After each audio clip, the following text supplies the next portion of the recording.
Hello, world, and welcome back to the PULP. Today we have a real juicy topic. What's the flavor today, Grayson? We're talking about religion, and we're going to move on to the guests. We have a guest named Katie. Hi, guys. And I'm Luis after Katie. Yeah, that's right. We have two today because it's a real special episode. We're going to get heated. No heat. A really special, aggravated No aggravation. people episode. So, what are you guys' stances on religion? Well, in my lifetime, I've more so experienced religion as a more of a relationship with with God. So An intimate one? all right. A faithful one, based solely. So marriage. Yes, we're married. Married to the Lord, yes. I'm married to the Lord. Praise. Well, I mean, no idols or anything like that. No so idols. Makes sense. Mm-hmm. And what about you, Katie? I was pretty hardcore Christian over the summer, and now I'm back to being pretty hardcore atheist. So it's like an on and off thing. Yeah, I mean, I try. It doesn't work. Comes with the job title of being a teenager. So Yeah, it's like summer vacation just for Christians. oh man. Like, what do you feel like made you lose faith?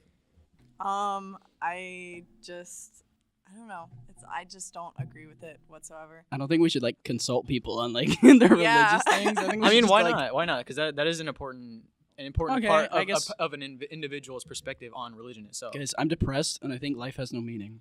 Yeah, Consult me. Because I don't know, Because because God it is in your life. because I'm it is, sure it'll it help. is true that in our adolescent years and when we're teenagers, I mean, it's we do have more emotions and hormones raging more than we can control. So it is more understandable that we are up and down, flippity floppy like a pancake. Flippity-floppy. So I mean, I feel like it is important to know someone's background and why Yeah, I mean, why we're not why they judging, stand where they stand. I mean, I believed in God because a boy wanted me to, so I did. So yeah. That's a nice Valentine's gift. Well, Yeah. like a little personal exchange. Well, I mean, whatever you believe in, I think it's still good that you choose your own belief I path. tried it, or and whatever then you it wanna didn't call it. work. Yeah. Even if it's believing in nothing, at least it's what you want. I Yeah. think that's a plus. So you moved to the other end of the buffet? Yeah. Oh, gosh. Exact opposite. Yeah, went from green beans to just Why heckin' mashed Why green potatoes. beans? Why green beans? Huh? Because they're straight. Because they're not allowed to be curvy. Oh, okay. Oh my God. Green beans do have a little curve to them. Look at a pie. And then you Okay, don't eat anyway. those. Oh my God. This is a safe place. Speaking of Safe God, place. do you feel like there's a point in believing him personally? I mean, I think Professionally? yeah. I mean, I understand why people believe in God. Mhm. I just don't. I think that it makes people feel better. Worldwide Confederation of Professional Christians. Yeah. I still think that's a good point that you mentioned that, because a lot of people seem to have a misconception that if you're atheist, you just hate everyone who believes in God too, and you refuse to understand why they believe in him. And people have the same misconceptions with believers. I And agree I don't completely. want to say religious people because I'm speaking from my standpoint, and my standpoint isn't necessarily from a religion; it's from a relationship with God. Because a lot of people try to associate Christianity to different denominations, and I'm not necessarily not a fan of it, but I stand where I stand, and that's with a relationship with God and doing as the Bible says. There's no that's there. I don't semantics or anything have. to I don't it. want to say, oh, I'm Southern Baptist, because then there are other I associations. feel like I get what you mean, because growing up, I always feel I'm Christian, because that's you're around your family, you agree with it, you don't agree with it, and you're here, I'm Christian. And then when I grew up, I go to middle school and high school, they're like, you Catholic? Are you Baptist? And I'm like, I'm Catholic. yeah. And but to me, I'm just I don't know. I believe in God, and I'm Bath Christian. salts? Okay, so it's kind of like turf wars kind of thing. Is that what you're saying? You guys get paintball guns Yeah. on Saturday mornings, and you just stay until Sunday, What and do then you- you guys what fight do with you the mean? Baptists And and the Methodists. And then we lick the bathtubs. And then you lick the It's bathtubs. water guns full of holy water. Get it right. Holy water. But yeah, no, I feel like Josie. there needs to be a basis of understanding, because a lot of people on both sides are closed-minded to that aspect, and that obviously has become more of the center of conversation about religion and about obviously the antithesis of religion. Because there's agnosticism, there's atheism, there's I don't know, all different things. So I just want to make it general. So I feel like people, I mean, obviously people need to be open-minded, but also want to hear other things, because sitting here in this setting right now, maybe we may be here for the sake of understanding another person's perspective, or we may just be here for the sake of the podcast. But I feel like a setting like this it's important to have like one like a will to hear other people's perspective, and that other perspective on the other side. Especially like I don't know about you guys, but today it feels like people are just so quick to judge people, especially when it comes to religion, because everything just the people practicing it. Like to judge the religion. Everything is extreme nowadays. Yeah. Like, everything is extreme. If you're either usually, I'm not gonna say everybody's like this, but usually it's like, oh, I'm hardcore Christian, or I hate God. I hate God because because God. Yeah, I mean, like I would like if I was given some like miracle and I started believing in God tomorrow and I saw God, like I wouldn't. I'd open to that, but I just don't think like where I am now, that's a reality for me. So. And that's where, and I feel like that there's another misconception there is the whole, if God is good to me, then I'll believe in Him and have faith with Him. But it's just like any normal relationship, whether you're happy or not in that relationship, you need to be faithful because it's something that you yourself were willing to go into, knowing what you were going into. So you're not going to be happy all the time. So whether you're happy or not, you can't stray from it. I think that, yeah, but at the same time, if something's a toxic relationship, you don't hold on to it. Yeah, and I understand. So, but it depends on what your definition of toxic is. Yeah. Because then it falls into the lines of hedonism. Because if you're all for hedonism, then you're most likely not going to believe in God. Or not necessarily not believe in God, but hate God. Because if you're only into things that make you happy or feel good, then you're not going to enjoy that relationship or any other relationship for that matter. It's not like God's out to get you or anything. It's not going to be like super toxic. I mean, well, maybe it is, but like, I don't know. Yeah, it depends on your religion. I get what you're saying, because I mean, I feel like that is something that comes down to the person, for sure. Because like you were saying, I think defining what you use to define toxicity is important, but it's not just what you define toxicity as, it's also how that person chooses to take it. Because I mean, there are people who are willing to live in the toxic to hope for a brighter future, and there are people who dip their toe in the toxic and hop out because they're just not about that life, And so I feel like that it's just gonna come down to the type of person as well, What about atheism? Come on, you want to give a brief description of atheism? That's cold. Wait, but it's not a cult. You want to go ahead and summarize atheism for those who don't know? Okay, so basically, it's the idea that whenever you die, you get reborn as another person, but a person who's already existed or is going to exist. So it's the entire lapse of the universe, and basically you're God. It's like a egoism kind of thing. So it's pretty much like a cult. Every individual is one person. Yeah. So like you are me in another lifetime. You are me in another lifetime, and I'm you in another lifetime. Yeah, it's kind of like extreme Buddhism. Oh my God, X Games mode. Yeah. So future, past, present, all those are linked, and it's just you're one person. I think when hearing about other I'm gonna call it a religion for the sake of it. Just like hearing about other religions like that, other belief system, other cults, cults. Yeah, belief system. We call it a belief system because a cult is a belief system. Yeah. So is it. That's when I can understand someone like Katie. Like you're saying, you're like an atheist. That's why I can understand your mindset. Because like to me, like that was like I just like it's a real thing, but to me it was like, oh, that's a joke. That's almost like a fairy tale thing. Like that's not real. That's like just some random thing that people play around with. But like to people who believe in it, it's real to them. And so I guess that's saying something about the mindset. Yeah. You should do. Yeah. But like, we've gotten a lot of perspective from the religious side. How can we hear some stuff from the non-belief system side, or not belief system, non-religion side? Well. Oh, okay. I personally just don't think there's much. I think I'm more agnostic than like atheistic. I feel like there might be something. I'm not sure. It's just you're waiting for.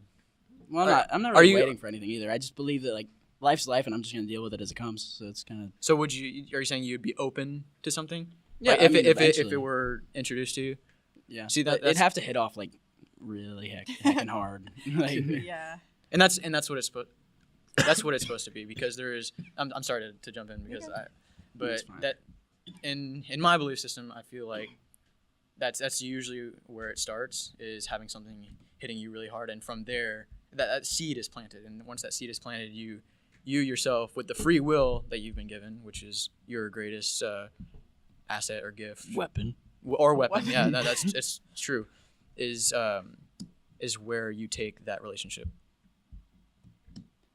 Oh, and I haven't decided yet, but like I might be atheistic. I'm not sure. I mean, it's just it all depends. I kind of want something to be afterwards, but if it isn't, it's just like, well, I mean, I'm not gonna remember it because there's nothing afterwards. So it's not like I have to like believe that I'm gonna be suffering or anything. So it's kind of like just carefree almost. Like, I mean, it's good to be logical about it like that, because if something that should be faith-based is based solely on your emotional reaction to it, then it's never going to be rational.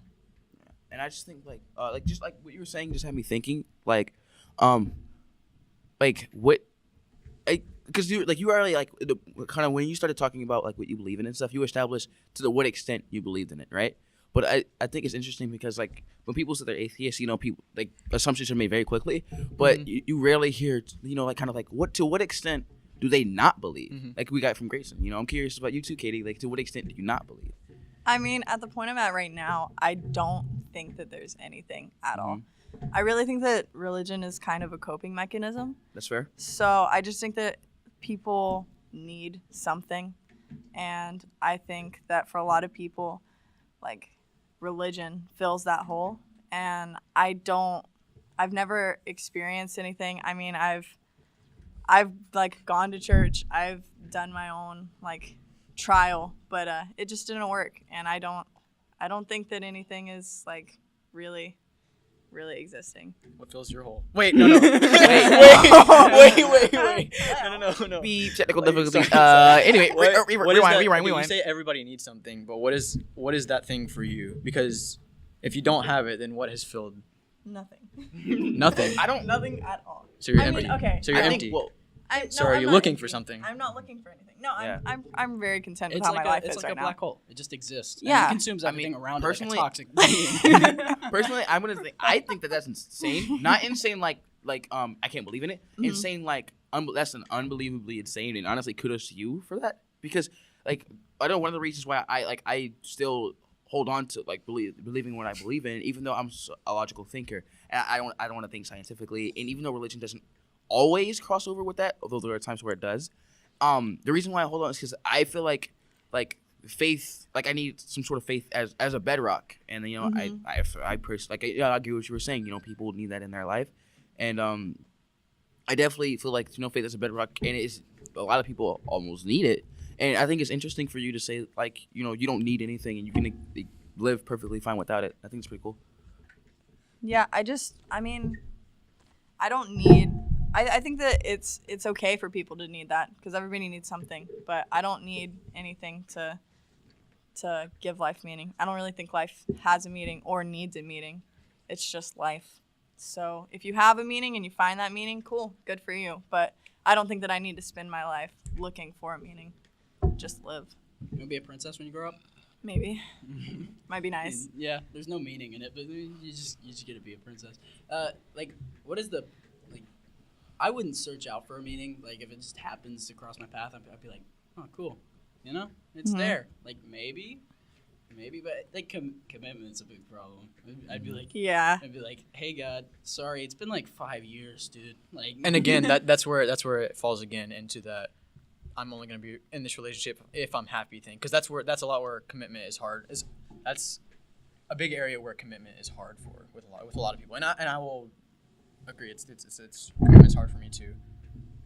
I think that's kind of a topic that even the people who declare themselves religious believers get kind of blurred, if you will, because, you know, like at least with Christianity, you know, God is like this God that forgives those, you know, for their mistakes if they truly mean it. So, you know, even if you like, you know, come back from a hiatus, like let's say like you were atheistic for a while, but then you've come across a meaning, and you know that meaning sets you up for life. Just theoretically, of course. Adversity. You know, like we were taught, you know, that that's the God that you will forgive you. But then like you have these same people who understand that is the God they believe in, who, for example, they go and like they have these like rallies where they like talk about like hating gays and stuff like that. Yeah. And it's like, in my opinion, that's not okay. Because I understand what the Bible says about that. But also, God says to be forgiving and be nice to your neighbor. So it's not your job to go out there and spread hate just because they don't believe what you believe. I'm sorry you're gay. Like that? Forgiveness? Like There are I definitely think that's okay, a lot of blurry, not even necessarily blurry lines, but like, I don't know, bad representatives of religions or belief systems themselves, and They're they exactly and that, they bad do representatives. exactly that. They give those belief systems a bad reputation I agree. because like what, stutter, the Ku Klux Klan, weren't they like? Yeah, they were like, They're we're super yeah. Christians. We're the best Christians. See, like, and the Crusades, exactly. like things like that, I feel like are a big contribution to a lot of. And I feel like they cause those people, those actions cause people to start judging a religion based off the people following it and not what the religion truly practices.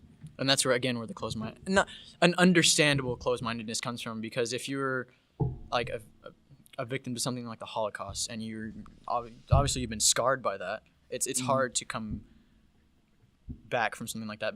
But at the same time, it's not a religious relationship like that, or relationship of any sort like that. It's not going to be easy. Yeah. So it falls once again into that hedonistic, I don't know, like, this relationship, if I'm only going to be in this relationship if it makes me happy. But isn't a religion only made up of like the people who are participating in it? I know that. Well, okay. Oh, in my opinion, no. But keep going. Because if you have this book, right, and it can be any book, and if you read everything and you believe in it, then you're contributing to that religion. See that, right? and that's my issue.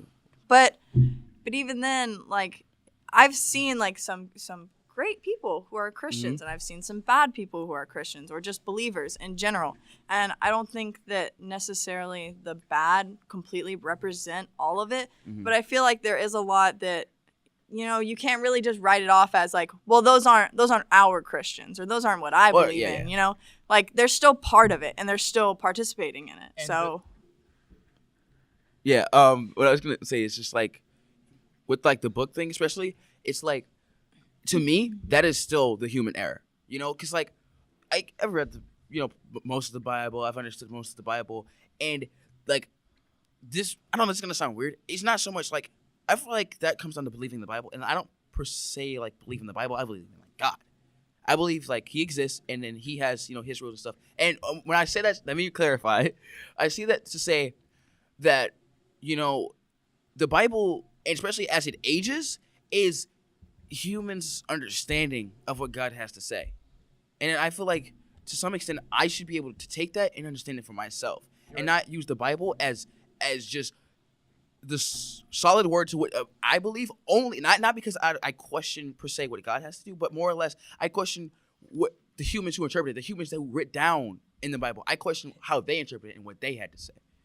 Would that also contribute to like the Old Testament? This is just a specific question, but so there's a lot of like, what God says is true, and He's like unwavering in everything, So if that's like the very base concept, right? Why is there an Old Testament and a New Testament? If like, religion doesn't care about culture or, how the society is. Yeah. Yes.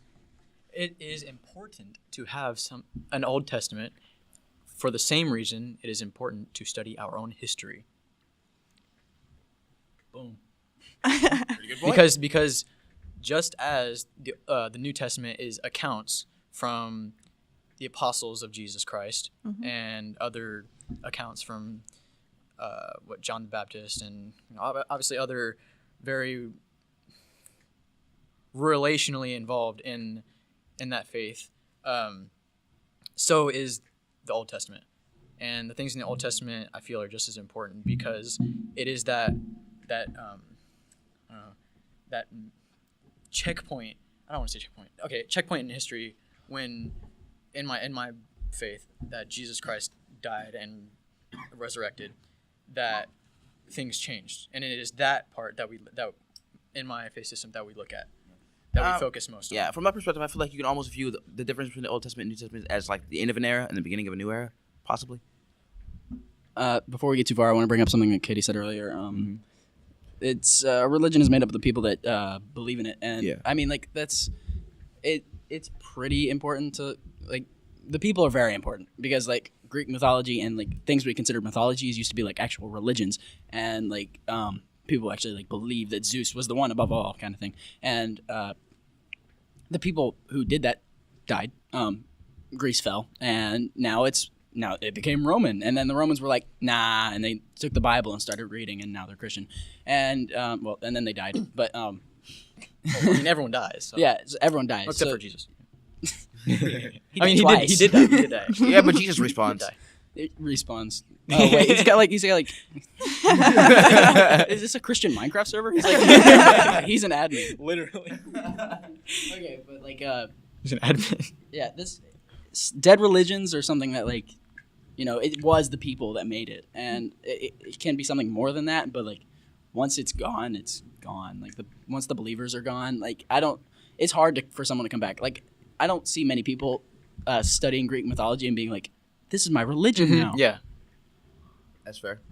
Sorry, I kind of ended on like a high note. It sounded like I was going to continue talking, but Stops. No, we're all that's like fair. captivated, expecting more. And he's like, yeah, that's it. No, but how you said religion consists of those people who are involved and contribute to it. The people who aren't necessarily involved and go out and do missions and spread the gospel are just as important as those who wait. People who did I say the people who don't? Yeah, the people who don't are just as important as the people who do, because it is those people who don't who are part of that crowd in the universalizing. Who are potential candidates for that universalizing religion or that universalizing faith system, and they are the reason that that faith system, or at least my faith system, lives on, because it is our duty as followers of Jesus Christ to go out and spread that word and I don't know. Yeah. I was just gonna add spread that word. Yeah, I just want to add this real quick. Spread that word with love, not with hate. Mm-hmm. Yes. So I just have another question. So, oh man, so how does like having somebody else define your morals? Because I know the one thing that really, really took me away from religion is I don't enjoy the idea of anybody else just like deciding what is good and what is bad per se. Like, that doesn't sit right with me. So like, how does that fall into what you believe? At least for me, like personally, like this goes a lot with what I was saying about how I interpret the Bible. It's I try to live a good life, and what I believe is a good life under God, and I don't per se believe what like I'm gonna be honest. I don't follow every moral standard that is set within the Bible. All the entire strictness, because I don't know how much of that is just enforced by the people who want that to be enforced. I mean, because like especially like back in the times where the Bible was written and like the Romans taking over, they often would use religion as ways to push agendas. So like especially because it's written by people, I can't always trust what is there. So what I do is I live a life that I think is morally good under God, and if I die and He's real, He'll be the judge of whether or not that life I lived was truly good or not, and that's how I live it. I feel like when you say, I honestly don't remember exactly what you said. I just remember like what I had to say about it. But you're comparing the worst parts of religion and those bad representatives to the best parts of not religion. When you say people judging your morals or telling you what your morals should be, it's not fair, because that's the same as me saying, with religion or with Christianity, there's an afterlife. You can go to heaven. And with not Christianity, you don't have an afterlife, or you go to hell. But that's the same as you saying, it's the same exact things as you saying what you said, because you need to compare apples with apples. I know apples and oranges are both fruit, but you need to compare apples to apples when you're comparing those people telling you how you should act or how your morals should be, to rather than comparing those, you need to compare the good, the actual true and I'm sorry you've had that experience with religion and with the faith system, and I'm, as the religious representative here, I will be open to any talk if anybody ever has a bad experience and would like to talk about it. I mean, I don't necessarily know that it's just comparing my I'm speaking solely on my experience. Mm-hmm. Yeah, so, that's okay. yeah. That's perfect. Yeah, but but I mean, to me, see, you know, having an afterlife and all of those things isn't necessarily all of that important to me because, I don't know, it seems to me that a lot of the time when I would like just sit back and think about religion on my own completely, with no one else, it just wasn't one of those things that like bothered me all that much because even if God's real, why does me having a extremely strong bond with him, even like invalidate like doing bad things, even if I lived a good life, but I didn't necessarily believe in God? Is that going to condemn me to hell but I still was a good person and I did good things. Too bad. Yeah. But just because it wasn't specifically for God or for anyone other than myself, you know, why is that You're doomed. bad? And that's, right. Yeah. And that's why I was saying, you know, like for me, like I live a life that I feel like is good under God, and I'm gonna let him judge by the end of it. And there is that. This does become a gray area, and I'm gonna be honest, it's something that I don't fully understand myself. But there is that gray area where there are those people in African and third world countries that aren't even aware of faith-based systems or Christianity or Jesus Christ or God. And I feel like if they lived a good life, because then it comes into question. But if they lived a good life, then they are welcomed into heaven because of how they live their life. But it is true, and it is the sad truth. Actually, not even sad. It is just the truth that if you don't live by God's word, you will go to hell. And I'm again. Yeah, so we're gonna go ahead and get this wrapped up. But before we go, do you guys have any like final thoughts you think you want to put out? No. Actually, yes. Once again, as the religious representative here, I will be completely open to if anybody ever would like to come talk to me, or sure Cole Batson as well. Would be more than willing to talk to you if you have any questions about concerning religion or faith-based system of any sort. Well, you might as well throw out your last name out there so people can find you a bit easier. Garcia, Luis Garcia. I'm Luis Garcia. Luis after Katie Garcia. I mean, yeah, take everything that I say for surface level because as strong as strong found as I am in what I believe now, you know, who knows, you know, maybe I'll wake up tomorrow and I'll be like, I love God, so you know, but as of now, that's just how I feel. My only aspiration in life is to be successful and then die at 35 if I'm not successful. That's my religion. And this is a pretty shaky, you know, not shaky per se, but it's very contrasting little topic here. We might dive back into it. It's important. But as of now, we're signing off, and we'll see if we come back to it. Bye. Adios. I'm throwing a peace sign up.